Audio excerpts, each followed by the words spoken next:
So I thought I would make a quick video on simplifying down the Divine Mother's triplicity of colors and how to work within them, how to conceive of them and work within them, especially if you're the witchy persuasion, the magical practices, because we use color a lot when it talks about candles, when we talk about intentions, petitions.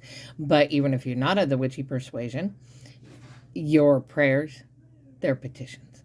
So anyway, on your screen, you are going to see the simplified version. A real easy way to look at this. So her white is really all that energy of creation and rebirth and new beginnings and healing and empathy, all those kinds of aspects. Anything dealing in creation and, growing, fertility, all of that. Her black side, it's destruction, death, clearing, harvesting, warrior, wrath. Not bad. We see black and white as good and bad. That's not what this is. Because we hold both of these dualities in us the same way she holds them in her. We have to destroy something to create something. We got to make room for that creation. Or maybe there's something that's corrupt and we need to take some of the corrupt pieces out so we can grow something new in their place. Death, destruction, these aren't bad things. It's a transformation. And we have to have that side to have transformation. Warrior. So warrior, guardian, it's not wrath for wrath. It's wrath for justice. It's wrath for doing the right. It's guarding what's sacred to us. It's guarding what is important and what is sacred to us. It's not right or wrong. Forget about the right part. But, language, it matters. So, yeah. That's her black side, the very protective, very, mama bear mother kind of aspect. And the white side is the very gentle, nurturing, let me love you, mother. And it's like a Venn diagram. They overlap. That red, that's the living.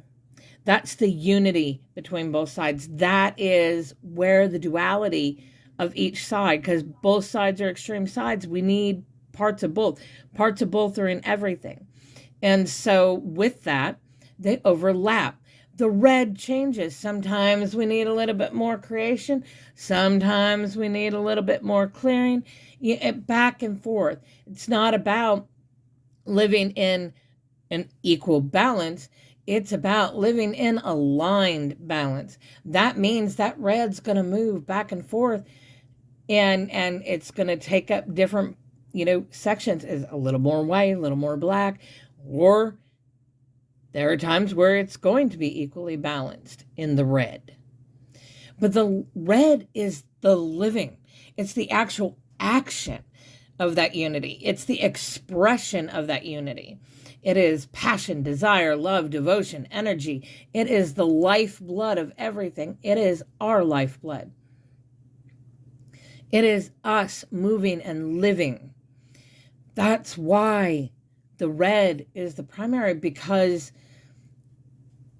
that's our focus, is our living life, our movement here, what we're doing, what we're creating, what we're changing. All three of these, this is transformation. It's death and rebirth. It's healing. All of these things are in here. Because to heal, we got to debride that wound, clear it out, destroy the nasty, so we can bring in the white and do all the healing and the nurturing of it and the keeping it clean and waiting for the wound to heal.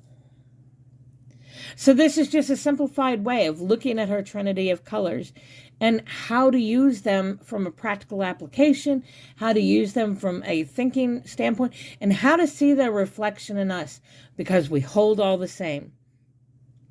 We have the white side and we have the black side, both in us all the time.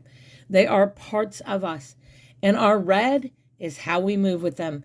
It is the actions we take. It's the bonds we build.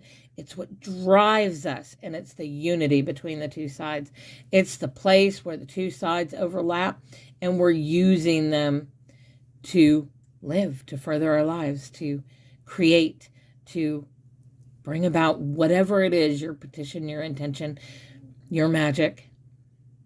So, yeah. Okay. Hopefully that cleared it a little bit up. As far as magical practitioners, you can use these colors. And an added thing to think about is there are more colors than just the red. The red is the representation of all colors. If you want to start really breaking it down and getting specific and all that, you can look online.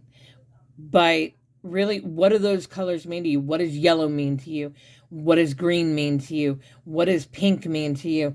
I mean, just think about the rainbow of colors. And what does each mean to you? What emotions does that bring for you? What movement does that bring for you? Because I can give you a list of colors all day long and tell you this means this, this means this, this means this. But that is my perspective. That's how that color feels to me. That's how that color works for me. Because that is how I feel about that color. It's how I see that color. And it's the movement I use with that color. It's my bond with that color. Find your bond with that color, and that will tell you how to use that color. If, for some, green is justice. Others, green is money. Granted, there's an overlap there, but still, you can see the difference in that correlation. And so, what does it mean to you? Spend some time. If you haven't created your own color chart, as far as what these things mean to you, what emotions get brought for you, what memories come up for you with these colors, and creating your own color wheel, take the time and do that. So worth it. So worth it. Because we use color all the time. It's like music, but from a sight perspective. Color invokes emotion. Color invokes movement and action and memories. And we use that when we use it in our magic. We're using this color candle or this, color cloth, whatever it is, because our intention matches this. And so the color is a sighted cue to invoke that emotion, invoke that power, invoke that energy. So you're putting that energy into your spell so it can carry outwards.